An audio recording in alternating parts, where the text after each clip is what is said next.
지난주에 드린 말씀은 위대한 인물, 예수님이 평가할 때 위대한 인물이 우리가 되고 우리 자녀들에게 전수하자였습니다.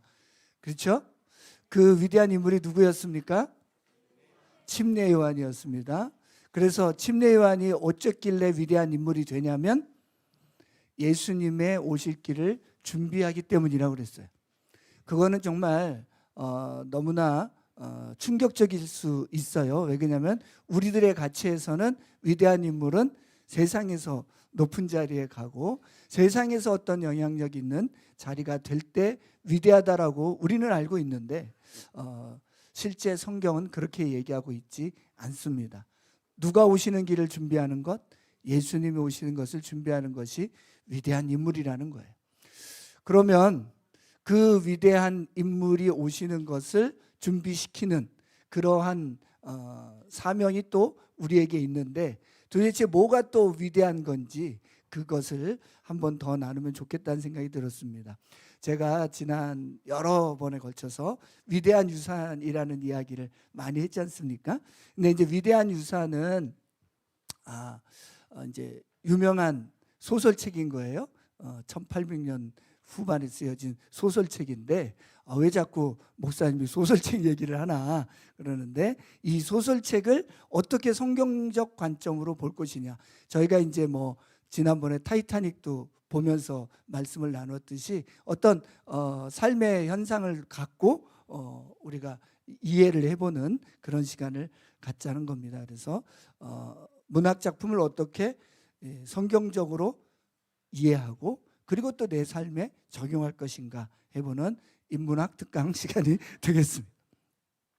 자, 위대한 인물은 예수님 오실 길을 준비하는 건데 위대한 유산은 뭐냐라고 얘기했을 때 아주 번박하게 유산 그러면은 우리는 바로 떠오르는 게 뭐죠? 작은 아들이 뭘 갖고 떠났죠? 돈 갖고 떠났죠, 그죠? 그러니까 우리는 유산하면 땅, 뭐 재산, 돈, 뭐 이런 거지요. 그렇죠? 그래서 재벌 2세, 재벌 3세 그러면은 그 집안에 뭐 노블리스, 뭐 오블리제 뭐 이거를 떠오르는 게 아니라 우리는 뭐부터 떠오르죠? 몇 조를 받았대. 뭐 이런 거잖아요. 그러니까 우리들도 유산하면 먼저 거기로 들어갈 수가 있는데 과연 그러면은 이 세계적인 명작인 위대한 유산이라는 책도 그렇게 얘기하고 있는가? 이런 거죠. 여기 안 읽으신 분들도 많이 있을 텐데 그냥 다 스포가 되니까 여러분들은 뭐 굳이 꼭 읽으실 필요는 없을 것 같습니다. 이 위대한 유산은 빅토리아 여왕 시대인데 산업혁명이 일어나고 있던 때예요. 그러니까 산업혁명이라는 것은 원래 있던 신분제, 왕, 귀족, 성직자, 농민이라고 하는 원래 있던 신분제를 흔들 수가 있게 된 거예요. 왜 그러냐면은 돈 버는 사람이 땡인 시대가 되었다는 거죠. 그러다 보니까 신흥자본가가 생기니까 신흥자본가인데 계급은 낮아. 그러니까 그들만의 어떤 새로운 계급이 생겨야 되는데 그걸 뭐라고 불렀냐면은 젠틀맨이라고 불렀던 거예요. 신사. 그래서 이게 신사답게 해야지라는 게 이제 그때부터 나오기 시작했던 거죠. 그러니까 그 당시에 신사 그러면 머리에 떠오르는 게 또 뭐겠습니까? 또 부자, 돈 이렇게 떠오르는 거야. 돈이 있어야 뭐라도 되지 이런 생각이 편만하고 있을 때 편만하게 그러고 있던 시대에 이런 뜻입니다. 그럴 때 이제 작가는 시대의 정신을 가지고 어떤 삶의 현상을 바라보면서 이게 뭘까? 이거가 옳은가? 아니면은 작가가 생각하는 옳은 게 뭔가? 이런 것들을 이제 표현하는 거를 소설이라고 그래요. 그러니까 소설, 뭐 드라마, 셰익스피어 드라마 이런 것들은 그냥 쓰여지는 것이 아니라 뭘 해야 돼요? 생각을 해야 된다는 거예요. 그 중에서 좋은 작품은 항상 자기가 이 현실 속에서 고민하는 얘기를 쓰고 있다라는 거죠. 그러니까 정말 신사가 뭐지? 라는 고민을 하게 됐다라는 것이죠. 우리가 생각하듯이 부자, 뭐 높은 자리, 그걸 신사라고 한다면 굳이 이 작가가 소설을 쓸 필요가 없었겠지요. 이 작가는 그게 아니야. 실제 높은 자리, 돈 많은 게 아니라 정말 인간의 품격을 갖고 살아가는 모습이야 라고 이 작품은 보여주고 있습니다. 그러니까 시작할 때 잘 몰랐던 것이 끝날 때 되면 정말 이렇게 사는 게 위대한 유산이구나 라는 것을 이제 깨닫게 돼서 마음이 촉촉해지는 그런 소설인 거예요. 너무 좋은 건데, 그런데 여기까지 끝나면 그거는 그냥 소설을 읽은 거거든요. 그러면은 예수님을 믿는 우리는 어떻게 읽어야 되느냐? 그게 바로 인문학을 성경적 관점으로 덮어 씌워야 된다라는 거예요.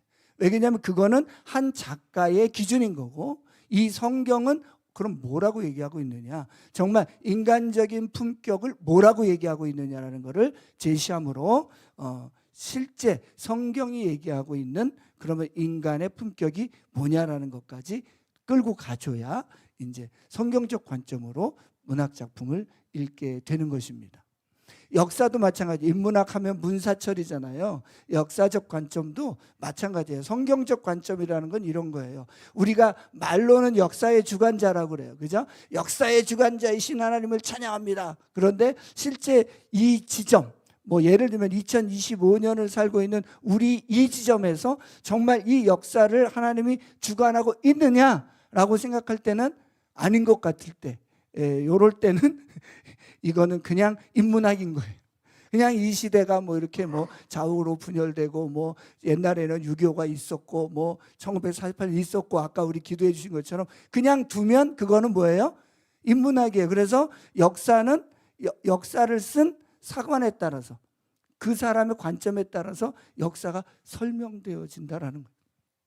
그런데 성경적 관점은 뭐냐면은 그 역사 이야기를 그 사람이 안만 써도 그 위에 이 나라, 이 전 세계 역사를 주관하는 누가 계시다? 하나님이 계시다라는 관점에서 설명을 하는 거예요. 이 나라는 세워질 수 없는 나라였는데 누가 세웠다? 하나님이 세웠다라는 말을 하는 순간 무슨 관점으로 바뀝니까? 하나님의 관점으로 바뀐다. 철학도 마찬가지고. 이제 그렇기 때문에 이 부분이 되게 중요해요. 근데 이게 너무나 이성과 이것들을 분리시키다 보니까 어떻게 됐어요? 그런 말을 하면은 안 될 것 같은 이런 어려움에 처하게 됐었다는 겁니다. 그래서 제가 예수님을 믿자마자 문학 작품을 봤더니 하나님 얘기가 너무 많은 거예요. 셰익스피어의 하나님 얘기가 너무 많은 건데 어떻게 할 수가 없어. 강의를 못 하겠어. 그래가지고 예수님 얘기 빼고 강의하느냐고 얼마나 힘들었는지 몰라요. 저 혼자 칠판 붙잡고 울 때가 한두 번이 아니었다고. 이 진리를 그런 것처럼 우리가 하나님의 관점으로 할 때 볼 때에 이 인문학, 문사철이 새롭게 해석될 줄로 믿습니다. 오늘 그 해석하는 시간을 이제 갖고 여러분들이 영화를 보든 또 소설을 읽든 그런 관점으로 한번 보면 되게 재밌어져요. 그러면 뭐가 되냐면요, 작가보다도 더 큰 관점으로 보니까 이 작가 요 관점으로 썼네, 요 얘기하려고 하네, 공영방송 이러네, 이런 것도 다 볼 수가 있게 되는 거예요. 1번 하나님이 두신 곳. 이게 무슨 얘기냐? 창세기 2장 8절입니다. 시작. 주 하나님이 동쪽에 있는 에덴의 동산을 이루시고 지으신 사람을 거기에 두셨다. 이게 무슨적 관점입니까? 성경적 관점이에요. 주어가 누구요? 주 하나님이 어디에? 에덴에 누구를? 사람을 뭐했다? 두셨다. 여기서 사람은 누굽니까? 아담. 나는 아니죠. 이게 문제인 거예요. 자, 다시 합니다. 자, 주 하나님이 동쪽에 있는 에덴에, 이거를 다른 말로 하면 뭡니까? 여러분 몇 년생이세요? 1900 몇 년에 이런 거죠. 이분은 2000 이렇게 나와요 지금. 1900 몇 년에 어디에? 남한에. 그죠? 어느 집에? 무슨 동에? 부모는 누구에? IQ는 몇에? 코는 얼마나 높게? 얼굴은 얼마나 작게? 응? 이래가지고 하나님이 뭐 했다는 거예요? 푸셨다는 거예요. 이게 무슨 적 관점입니까? 성경적 관점이라는 거예요. 내가 눈을 딱 떴는데 내 마음에 드는 부모와 내 마음에 드는 나라와 내 마음에 드는 몸매와 내 마음에 드는 IQ와 이렇게 돼 있든가요? 안 돼 있잖아요. 안 돼 있는데 성경은 뭐라고 하냐면은 나 하나님이 아주 너를 딱 만들어서 어디다가 너를 가장 행복할 수 있는 거기다가 딱 집어넣었단다 이렇게 얘기하는 거예요. 여기에 뭐가 있습니까? 갈등이 있는 것이죠. 이 갈등을 오늘 이 소설과 함께 풀어보는 겁니다. 자, 발단.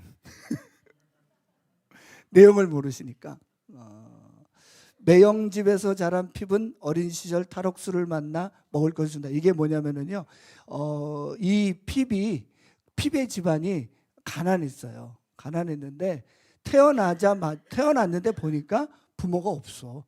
부모가 없고 이 매형은 대장장이, 그러니까 뭐죠? 이렇게 이렇게 물건 이거 호미 만들고 이런 거, 그런 거를 만드는 대장장이인데 그 매형이 자기 누나랑 결혼하면서 쉽게 말하면 쟤 불쌍하니까 우리가 키워주자. 대장장이도 부자가 아닌데 키워주자. 그렇게 돼서 컸다라는 거예요. 그러면서 그런데 그 어린 시절에 누굴 만났다고요? 탈옥수를 만났다는 거예요. 이게 뭔 얘기인지 몰라요. 한 100페이지까지는 그냥 영국의 그 지저분하고 컴컴한 그 우울한 분위기가 이 글을 꽉, 도대체 왜 이런 얘기가 많이 나오는지 뒤에 가면 이게 모든 게 다 풀리게 됩니다. 자, 전개.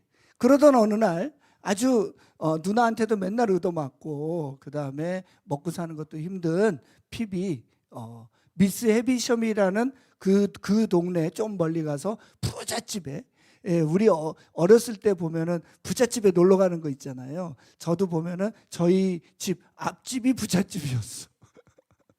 걔네 집은 2층, 저는 그런 거, 이제 이런 상황이었단 말이죠. 그 집에 놀러 갔더니 에스텔러라는 어떤 여자가 있는 거. 그때 이제 뭐가 눈이 확 튀어. 나 저 여자 이렇게 되는 거예요. 인생에 뭐가 생겼어요? 목표가 생겼어. 근데 저 여자를 거시기하려고 보면 뭐가 돼야 돼? 그 당시로 보면 신사가 돼야 돼. 나 신사가 돼야겠다. 이런 거예요. 근데 제가 이 소설을 읽는데 사실은 처음에 눈이 확 트인 게 뭐냐면은 꼭 누구 같냐면 저 같은 여기에 계신 분들 중에도 뭘 그랬다고, 가난하다고 왜 그래, 힘들다고 왜 그래, 그런 분들도 계시겠지만 사실 우리 다 같이 잘 살아보던 시대에는 다 변화에 대한 욕구가 있었잖아요. 그러니까 동기부여가 이 소설에 나오는 핍이랑 저랑 너무 나 형님 집에 있었고 난 정말 떠나고 싶었고 너무 딱 맞는 거예요. 그냥 이게 내 얘기야. 그러다 보니까 사실 저가 좀 많이 빠졌습니다. 내가 이거를 고등학교 때 읽었어야 되는데 이게 너무 안타깝다. 성경보다 먼저 읽었어야 되는데 안타까워. 이런 생각이 들어요. 그래서 이제 뭐가 되고 싶어요? 신사가 되고 싶어. 신분이 상승돼서 그녀와 결혼해서 행복하게 살았더라. 이걸 하고 싶은데 오와 뜻밖의 익명의 후원자가 나타나서 너 신사 될래? 이러는 거예요. 됩니까? 안 됩니까? 안 한다는 분 없죠. 2부 되면 있을 거예요. 내가 왜 이런데 1부는 다 할 마음이 있지 않겠습니까? 있다고 좀 해주세요. 나만 나쁜 놈. 그렇긴 하지만, 네. 자, 그래서 이제 뭐가 됩니까? 이제 후원자를 해서 조가 잘해줬거든요. 매형이 잘해주고 다 필요 없고 나는 어디로? 런던으로 떠난다는 거예요. 여러분 인생에서의 가난 또 신분의 낮은 것 이런 것들이 결핍이 내 앞에 딱 나타났을 때 그 결핍의 문제를 반응하는 거에 따라서 인생이 바뀌어진다는 거예요. 나의 이 결핍을 어디서 채우겠다? 외부에서 채울 것이냐 아니면은 내면에서 올라오게 할 것이냐 이 차이점이에요. 자, 결핍은 외부에서 가져올 것이냐, 내면에서 채울 것이냐. 이건데 예수님을 모르는 한 내면에서 채울 게 없지요. 그러니까 어떻게 됩니까? 밖에 걸로 채우려고 하는데 채워집니까? 안 채워지죠. 근데 우리처럼 5, 60년 지나봐야 안 채워진다는 건 아는데 이 어린 핍은 당연히 기회다. 이래서 떠나게 되는 것이죠. 꼭 탕자의 비유에 보면 작은 아들처럼 떠나는 거예요. 그래서 이 성장 소설의 유익은, 그래서 우리가 유스 아이들을 이 책을 꼭 읽히고 싶었던 건 뭐냐면은 일단 떠나보기 전에요, 이 소설을 좀 읽어보세요. 그래서 이 핍이라는 사람이 떠나서 얼마나 무슨 고생을 하는지를 좀 보세요. 그러면요, 애들이 대답 얼마나 잘하는지 알아요? 개고생이야. 그리고 자기들이 다. 그래서 대리 체험을 해보는 거야. 인생을 대리 체험 해본다는 거죠. 이게 소설의 장점입니다. 그런데 우리는 옛날에 이런 소설이나 이런 걸 읽을 때 대리 체험보다는 뭐를 강조했냐면 교훈, 정답 이런 것만, 그다음에 플롯, 스토리 뭐 이런 것만 강조했는데 그게 아니라 소설 자체를 읽으면서 젖어드는 뭐가 있어요? 정서가 있어요. 그러면서 내면의 변화가 일어나는 것이죠. 자, 봅시다. 2번.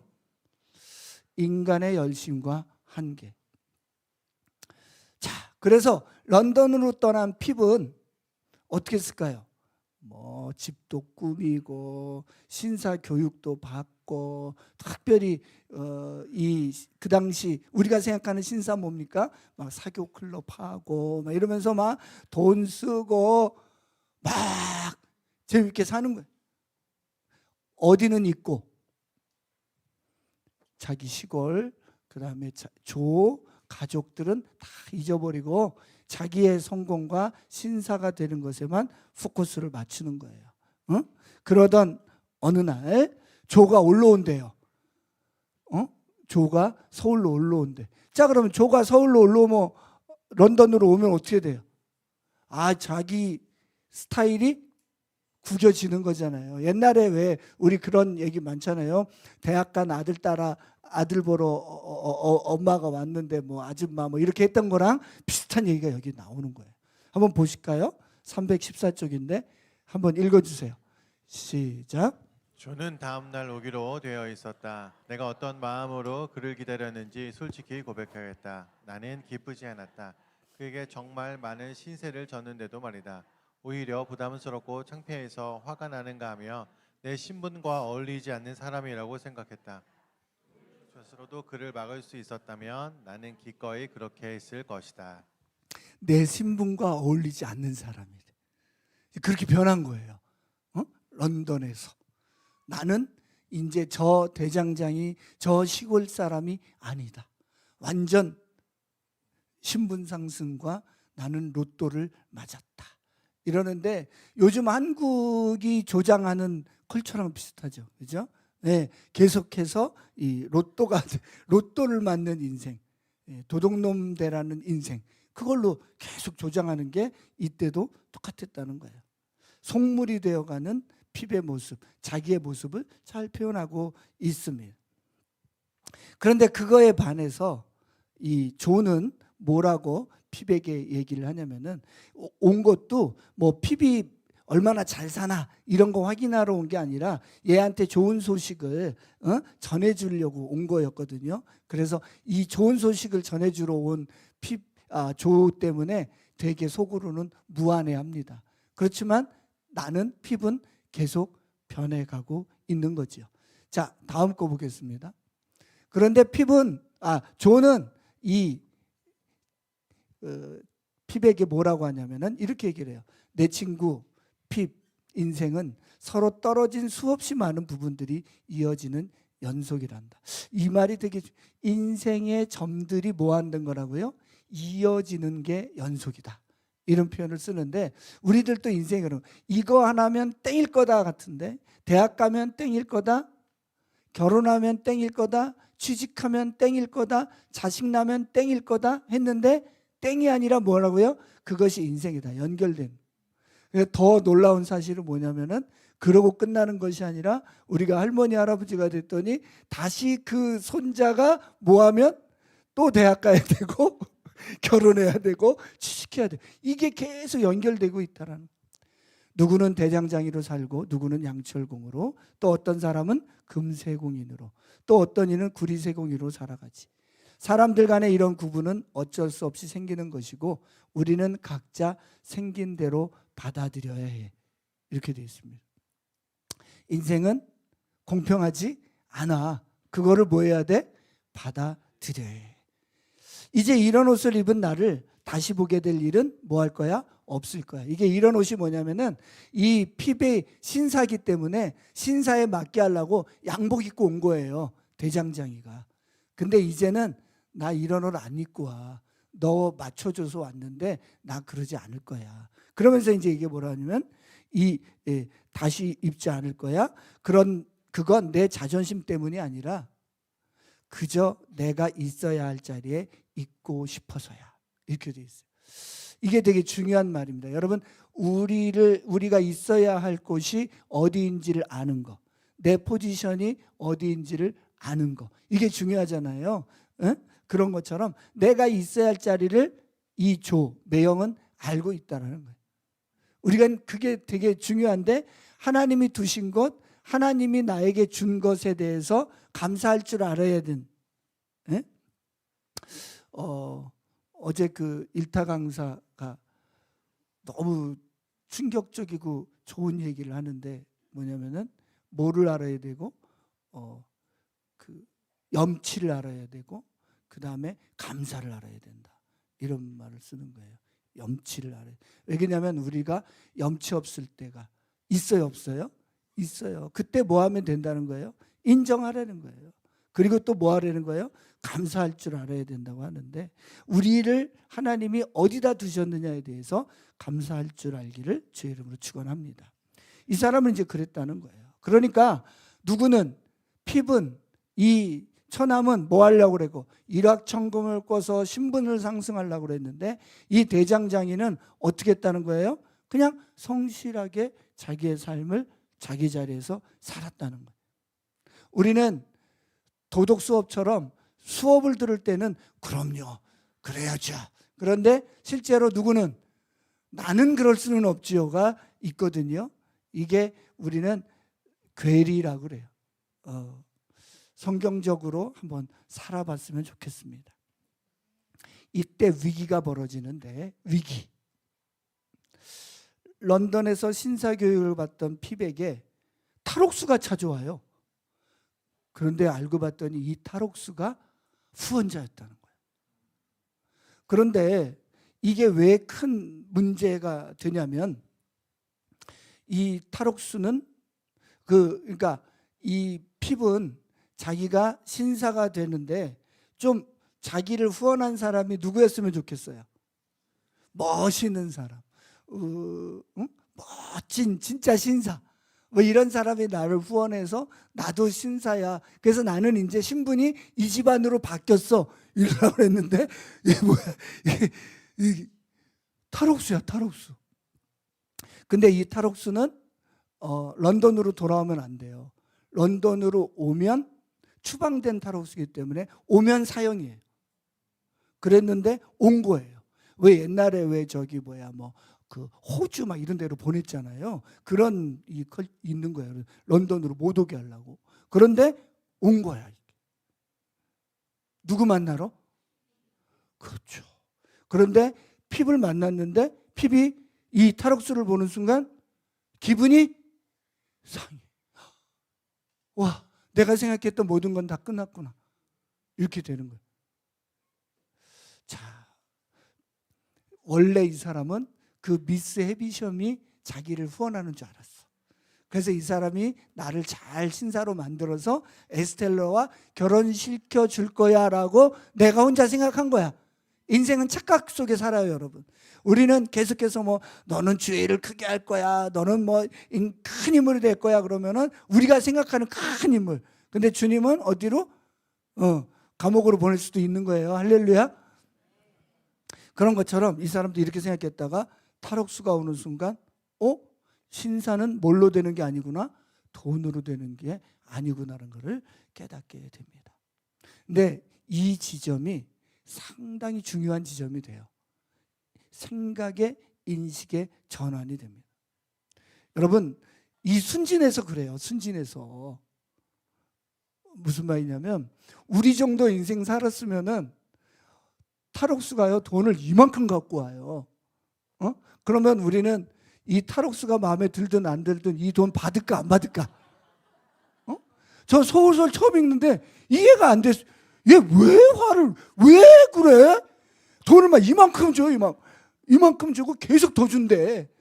근데 이 돈을 안 받아요. 그래서 처음에는 얘 왜 이래 이러다가 보니까 아직 얘는 어리고 순진해.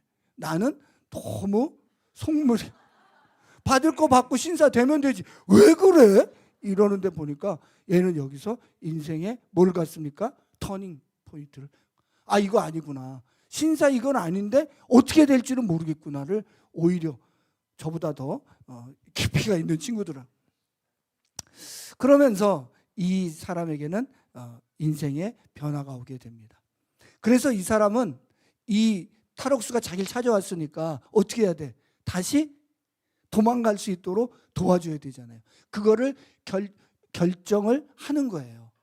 여기가 이제 세 번째. 오늘 진도 잘 나가죠? 할렐루야. 네. 저도 너무 오래 설교가 길어질까 봐 저도 걱정했는데 진도가 잘 나가서 이제부터 마음이 편합니다. 자, 하나님의 자녀의 품격과 그 영향력. 여러분, 우리는 품격 있게 지어졌다는 거예요. 우리는 동물이 아니라고요. 아까처럼 막 돈 이만큼 주면은 일단 받고 이런 속물이 아니라고요. 그죠? 그런데 너무나 이 세계관이 뭘로 왔어요? 속물로 살아. 이것만 있으면 돼. 근데 정말 돼요? 안 되는데 일단 가져본 적이 없으니까 이 속물에 넘어가서 인생이 허무해지는데 소설은 그렇게 얘기하고 있지 않습니다. 자, 하나님의 자녀의 품격과 그 영향력. 사실 오늘의 주제입니다. 에베소서 1장 3절부터 6절입니다. 우리 주 예수 그리스도의 아버지신 하나님을 찬양합시다. 하나님께서는 그리스도 안에서 하늘에 속한 온갖 신령한 복을 우리에게 주셨습니다. 하나님은 세상 창조 전에 그리스도 안에서 우리를 택하시고 사랑해 주셔서 하나님 앞에서 거룩하고 흠이 없는 사람이 되게 하셨습니다. 하나님은 하나님의 기뻐하시는 뜻을 따라 예수 그리스도를 통하여 우리를 하나님의 자녀로 삼으시기로 예정하신 것입니다. 그래서 하나님이 하나님의 사랑하시는 아들 안에서 우리에게 거저 주신 하나님의 영광스러운 은혜를 찬미하게 하셨습니다. 그러니까 결론적으로는 정체성으로는 뭐를? 하나님의 자녀가 되게 했다는, 하나님의 자녀가 되게. 제가 요즘 시편 묵상을 많이 한다고 그랬잖아요. 열심히 해요. 그런데 이 시편 묵상에서 아주 핵심적으로 이 시인이 힘들다가도 회개하고 깨닫는 게 뭐냐면은 나는 하나님의 자녀네. 나는 그냥 젖된 아이네. 이거예요. 젖된 아이가 뭐예요? 지금 젖 먹고 있다가 젖되면 뭐예요? 만족하잖아요. 뭘 더 바랄 게 뭐 있어? 그죠? 우리는 젖대고도 밥 먹고도 막 쌓아두려고 기를 쓰는데 우리 애기들은 그냥 젖대고 끝이잖아요. 그런 것처럼 하나님의 자녀란 그런 거야. 이렇게 젖된 아이가 젖대놓고 풍족하게 자야지. 이 아이가 막 다음 젖 빨리 모아놔봐 막 모해봐봐 막 이러면은 추해요 안 추해요? 추하죠. 맞아야 돼요 안 맞아야 돼요? 맞아야지. 엉덩이 맞고 자 그래야 되는 거죠. 그런 것처럼 우리는 이렇게 품격 있게 태어났다고요. 무엇을 먹을까? 무엇을 입을까? 걱정할 필요 없다고요. 할렐루야. 그래서 어떻게? 내가 하나님의 자녀의 품격으로 사는 것이 하나님께 영광을 돌리는 거라는 거예요. 우리의 삶은 이제는 이 땅의 것들로 막 신사되려고 하고 막 뭘 이루려고 하는 것으로 하나님께 영광이 되는 게 아니라 그냥 자녀답게 사는 그 품격이 하나님께 영광을 돌린다는 거예요. 그게 이제 뭔지를 오늘 더 찾아보도록 하겠습니다. 절정입니다. 메그위치, 그게 탈옥수예요. 탈출을 시도하다가 죽고 조의 간호로 아픈 피비 회복된다. 이 대목이 이제 정말 스펙타클하고 잠 못 자게 하는 소설입니다. 너무 재밌어요. 제가 집에서 방문 닫고 읽다가 사모님이 뭐해? 너무 재밌어요. 저 탈옥수가를 이제 다시 런던 밖으로 보내야 되는데 보내는 게 만만치가 않아요. 만만치가 않는데 여러분, 이 핍도 내가 그를 도와준다라는 것은 이제 탈옥수를 도와주는 거예요.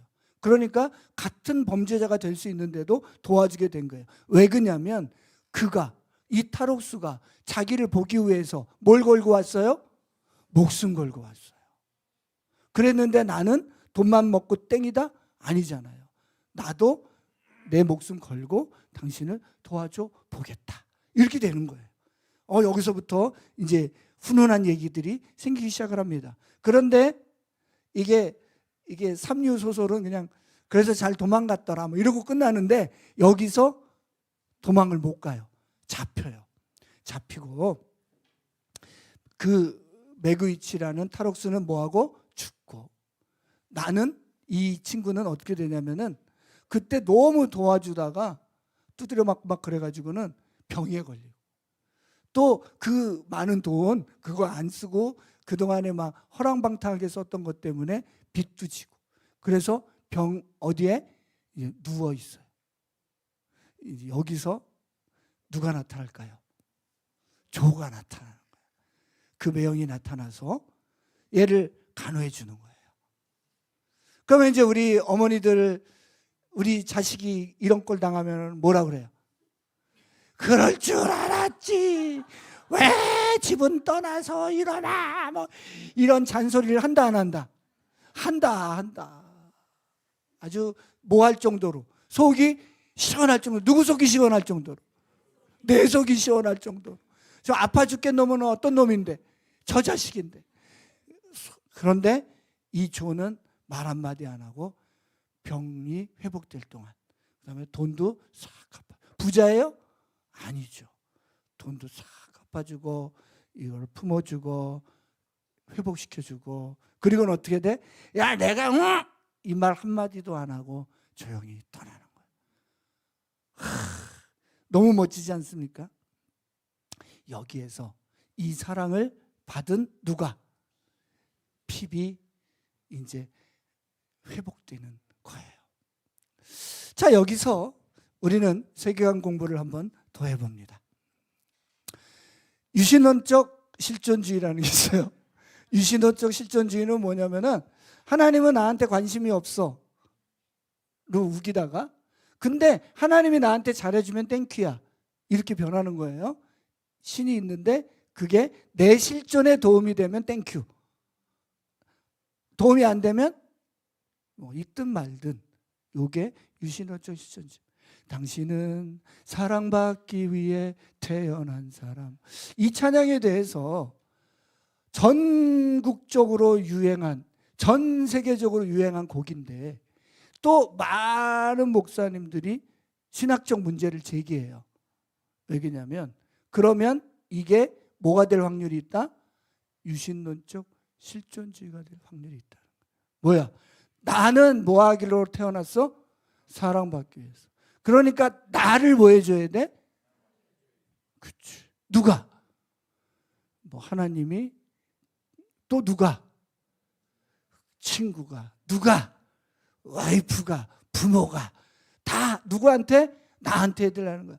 모든 익스큐즈를 가능하게 한 법적 근거를 어디서 줘? 당신은 사랑받기, 여기에서 온다. 그런데 맞죠. 우리는 사랑을 안 받으면 변화가 안 돼요. 우리는 햇빛을 안 받으면 살 수가 없어요. 맞는데 그것이 당위적이 되고 요구가 되면 안 된다는 거잖아요. 그러니까 우리는 이 소설을 읽으면서 핍이 회복됐네, 봤더니 왜 회복됐냐면 이 탈옥수의 사랑. 누가 자기 목숨을 걸고 나를 보고 싶어 하지? 누가 자기 목숨을 보고 자기가 번 것을 다 나한테 주면서 하려고 하지? 저거 대리만족이야. 뭐 이게 아니라 누가 나를 이렇게 사랑해 줄까? 그런데 정말 인간성 떡인 거 자기가 알아. 하늘이 알고 누가 알아? 내가 아는데 그걸 뭐라고 하지 않는 그 누구의 모습, 매형의 모습을 통해서 이 사람은 변하게 된 것은 사실입니다. 그런데 우리는 또 한편을 보자라는 거예요. 저 탈옥수와 조를 보자라는 거예요. 우리는 예수님을 믿고 구원받았습니다. 할렐루야. 여기서 예수님이 누구예요 하시는 분 한 분도 없잖아요. 그러니까 우리는 예수 믿고 구원받았어. 당신 구원받았는지 모르겠어. 이런 말 하면은 열받으실 분. 다 받죠? 예, 그럼 이제 됐어. 그러면 이제 그때부터는 뭐야? 뭐 할 사람이에요, 이제는? 조와 매그 위치가 돼야 된다는 거죠. 우리는 주도로 태어났다는 거예요. 왜 그러냐면 우리는 하나님의 형상을 닮았어요. 하나님의 형상은 하나님이에요. 그죠? 하나님은 뭐 하는 거죠? 이 땅을 다스리는 건데 섬기는 존재라는 거죠.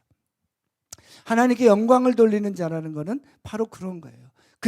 그런데 우리 안에 있는 이 물질주의와 우리 안에 있는 잘못된 세계관이 뭐라고 하냐면은 내가 충족되어지면, 내가 넘치는 것이 있으면 그러면 나는 뭐 할 거야? 줄 거야 라고 얘기하는데 성경은 그렇게 얘기하고 있지 않다라는 거예요. 아니, 너는 이미 내 아들이야.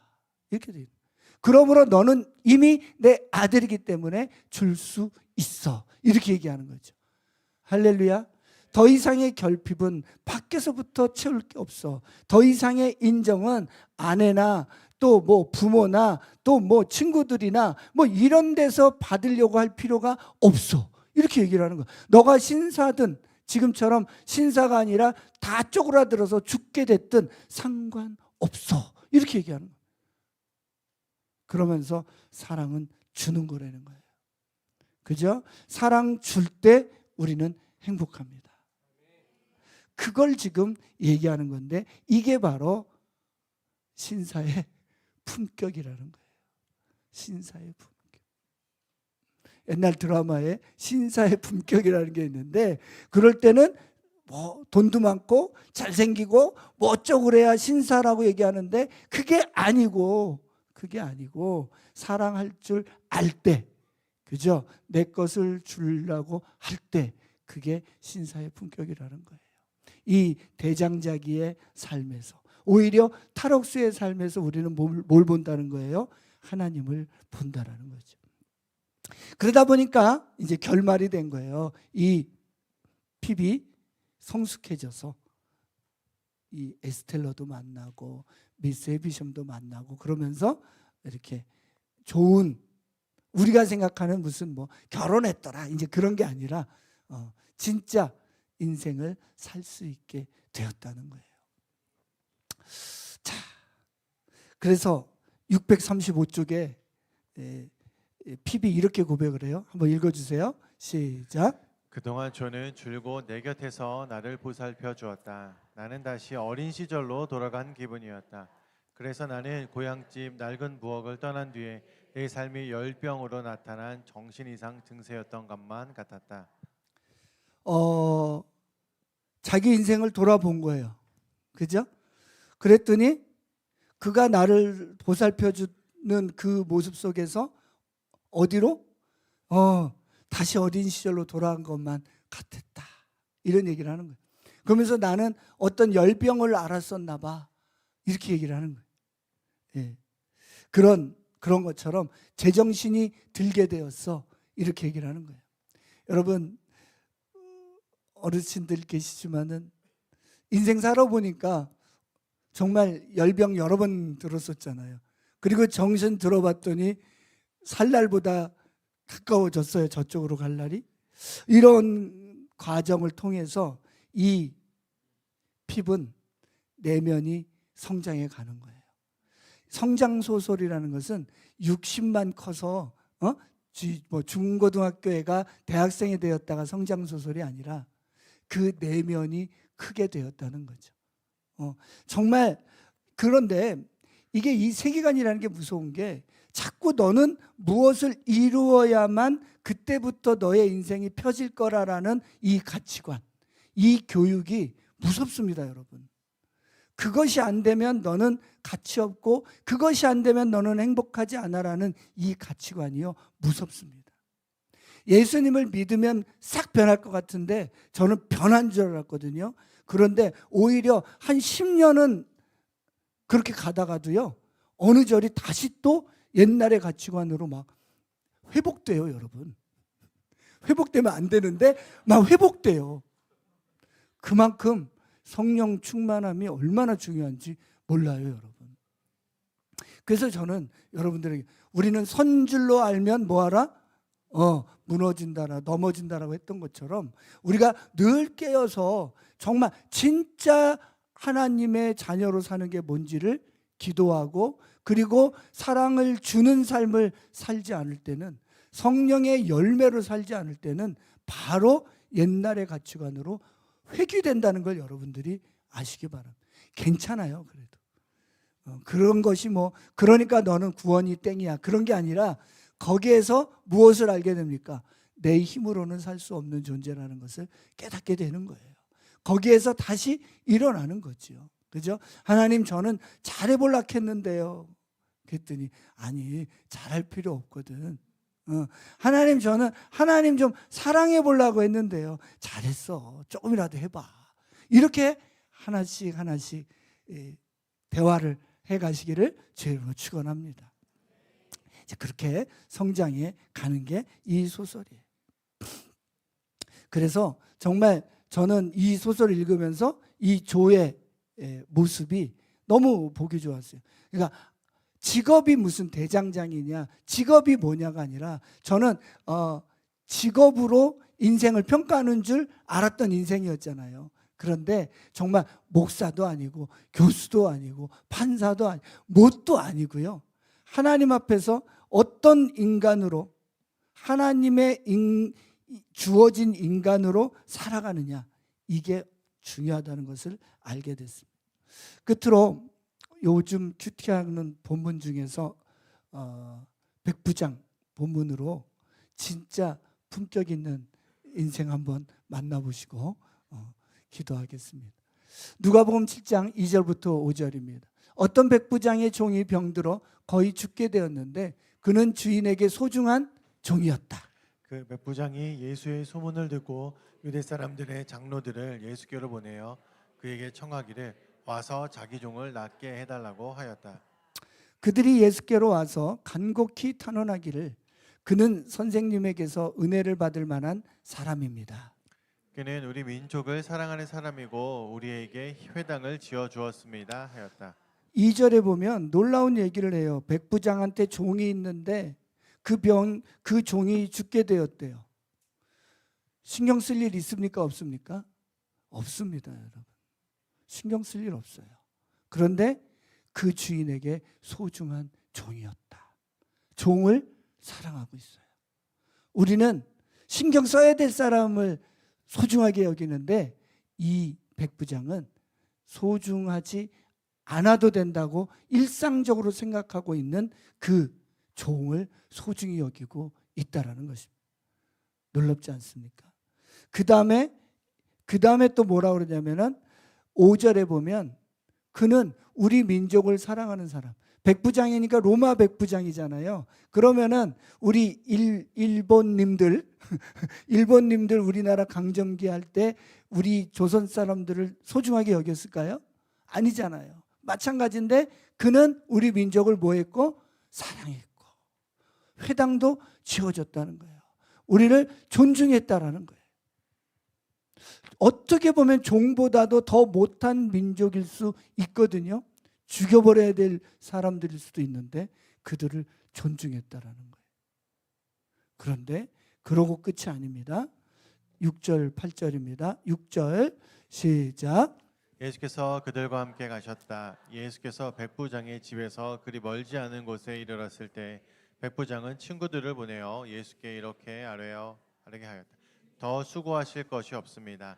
저는 주님을 내 집에 모셔드릴 만한 자격이 없습니다. 자격이 없습니까? 있습니까? 충분히 있는데 자격이 없습니다. 그래서 내가 주님께로 나올 엄두도 못 냈습니다. 그저 말씀만 하셔서 내 종을 낫게 해 주십시오. 8절 시작. 나도 상관을 모시는 사람이고 내 밑에도 병사들이 있어서 내가 이 사람더러 가라고 하면 가고 저 사람더러 오라고 하면 옵니다. 또 내 종더러 이것을 하라고 하면 합니다. 제가 이 7절, 6절, 7절, 8절을 읽다가 너무 감동을 받았습니다. 너무 감동을 받았는데 뭘 받았냐면 그의 애티튜드죠. 그의 태도입니다. 자기에게는 누가 있다는 거예요? 상관이 있는데 상관에 대한 나의 반응은 이렇다는 거예요. 함부로 하지 않는다는 거죠. 그런데 정말 우리가 하나님을 섬긴다고 말은 하면서 예수님을 사랑한다고 말은 하면서 예수님에 대한 태도가 이와 같을까? 그렇지 않다라는 것이죠. 그러면서 너무나 감동을 받았어요. 내 문제가 나의 어려움이 해결이 되면 좋은 분이고 그렇지 않으면 아닌 분이고 손가락질하고 함부로 하고 소위 말해서 이 종의 병을 낫게 해주면 땡큐.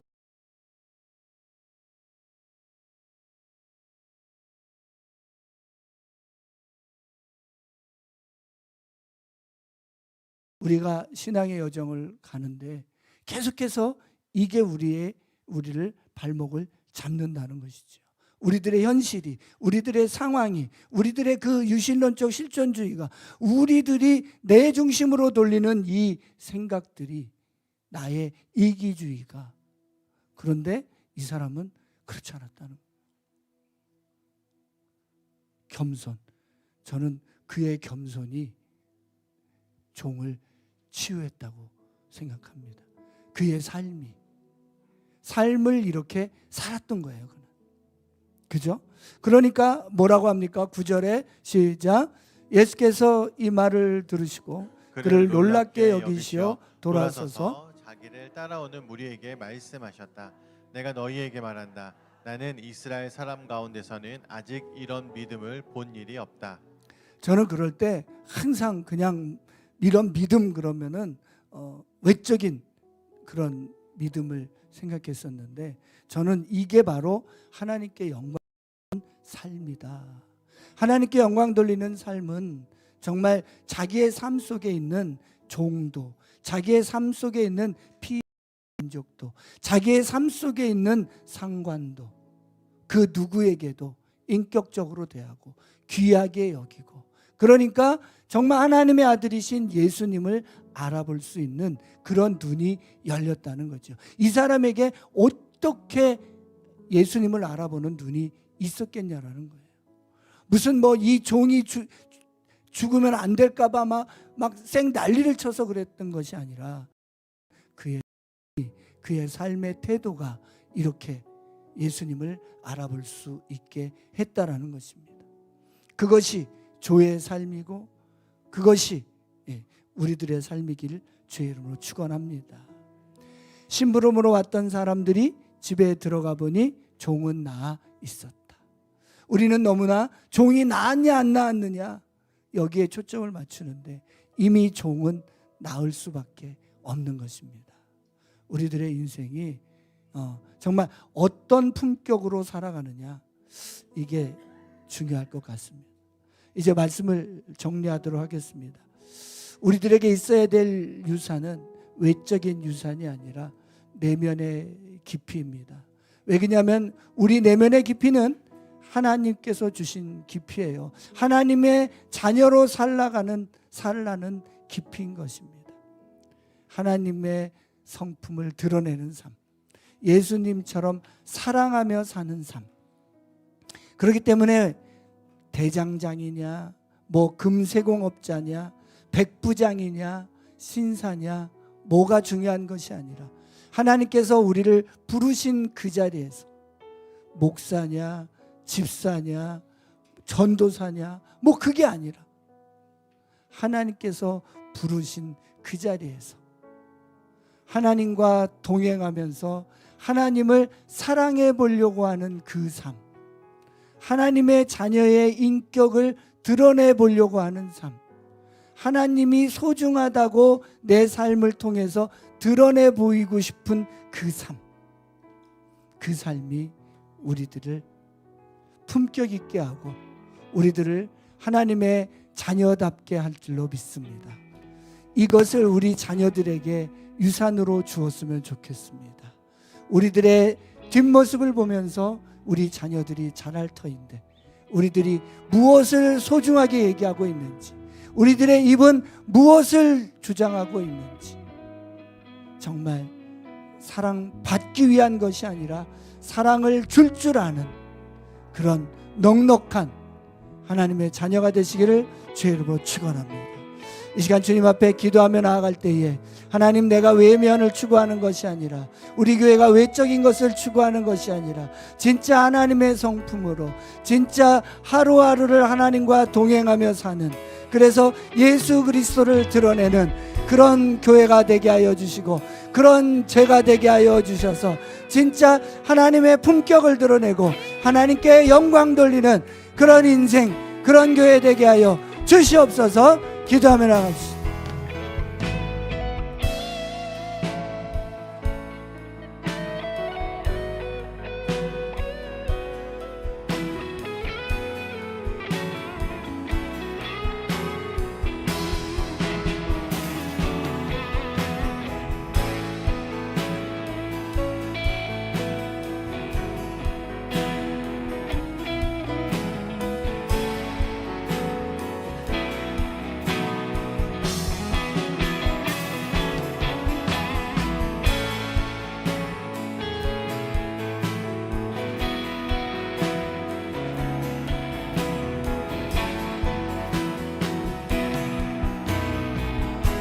함께 일어나서 헌신 찬송 부르겠습니다. 따스한 성령이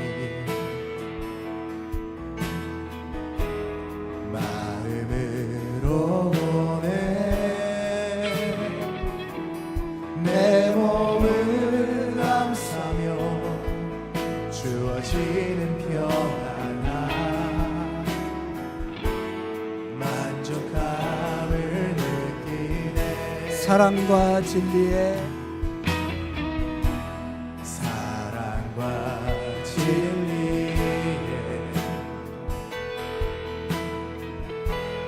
한 줄기 빛 보내. 내 몸을 감싸며 주어지는 평안과 그 사랑을 이곳에서 나는 예배하네. 아멘. 어떤 상황에도 나는 예배하네.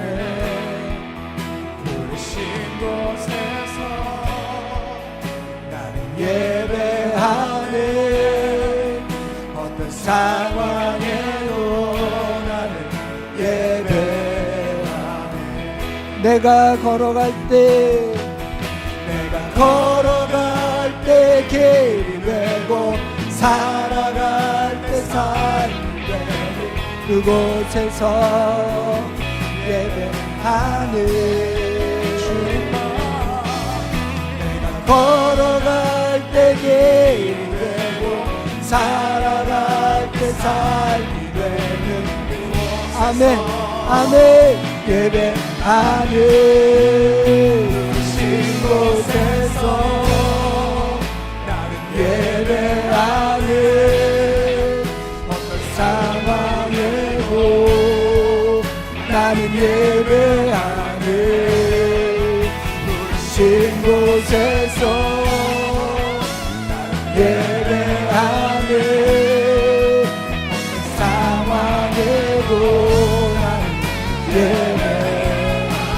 부르신 곳에서 예배하는 아멘. 상황에도 나는 예배하는 신 곳에서 나는 예배하는 어떤 상황에도 나는 예배하네. 하나님 아버지, 주님께서 나를 부르신 곳이 있습니다. 그곳에서 주님을 예배하면서 하루하루 하나님의 성품을 드러내면서 이 어둠과 같은 이 세상, 혼란스러운 이 세상에서 예수 그리스도의 빛으로 살아가기를 원합니다. 세상은 그것을 원하고 있습니다. 세상은 빛을 원하고 있습니다. 세상은 진리를 원하고 있습니다. 세상은 진실을 원하고 있습니다. 사랑을 원하고 있습니다. 정말 자신을 희생해서 자신들을 돌봐줄 누군가를 기대하고 있습니다. 하나님, 그런 자가 예수 그리스도의 통로가 우리가 되게 하여 주시옵소서. 소설에 나오는 그 탈옥수처럼, 소설에 나오는 그 대장장이 매형처럼 하나님, 우리들의 삶도 그렇게 되게 하여 주시고, 무엇이 되어서 무엇을 성취하여서 내 인생이 행복할 거라고 생각하는 그런 신기루에서 떠나가게 하여 주시고, 눈이 깨어지게 하여 주시고, 진짜 하나님이 부르신 그곳에서 하나님의 통로로 사는 우리 모두 될 수 있도록 축복하여 주시옵소서. 내가 있는 가정에서, 내가 있는 직장에서, 내가 있는 학교에서, 그 어디에서든지 하나님, 하나님의 통로 되게 하여 주시옵소서. 우리 주 예수 그리스도의 이름으로 축복하며 기도드리옵나이다. 아멘.